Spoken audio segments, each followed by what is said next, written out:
क्या सच में एक व्रत इंसान को बड़े से बड़े पापों से मुक्त कर सकता है? यही है पाप मोचिनी एकादशी का रहस्य।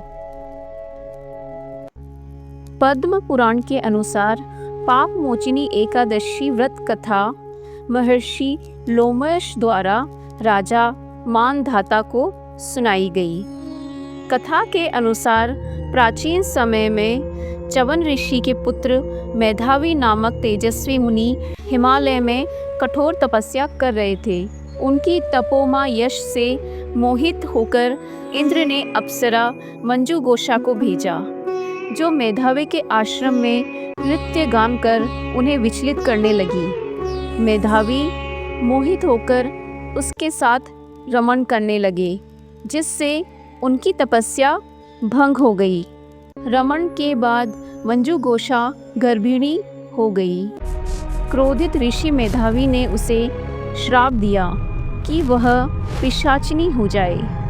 मंजू गोसा ने भी प्रतिशोध में श्राप दिया कि मेधावी का तेज नष्ट हो जाए। फलस्वरूप ऋषि मेधावी का तपोबल क्षीण हो गया और अप्सरा मंजू गोसा पिशाच रूप धारण कर आश्रम के पास भटकने लगी। डरी हुई मंजू गोसा ऋषियों से मुक्ति का उपाय पूछने लगी। तभी महर्षि लोमेश वहां आए। महर्षि लोमेश ने कहा कि चैत्र कृष्ण पक्ष की पाप मोचिनी एकादशी का व्रत सभी पापों को नष्ट कर देता है। महर्षि लोमेश ने मंजू गोसा को चैत्र कृष्ण पक्ष की पाप मोचिनी एकादशी का व्रत करने को कहा, जो सभी पाप नष्ट करने वाली है। मंजू गोसा ने व्रत किया।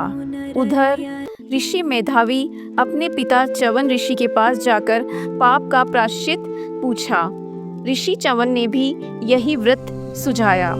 मेधावी ने विधि पूर्वक व्रत किया। व्रत के प्रभाव से मेधावी के सभी पाप नष्ट हो गए और वे पुनः तपस्वी रूप में लौटे।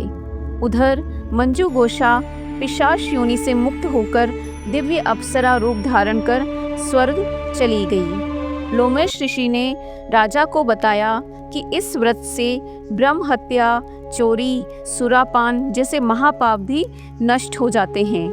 कथा श्रवण मात्र से सहस्त्र गोदान का फल मिलता है।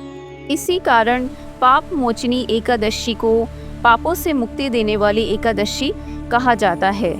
जय श्री हरि विष्णु।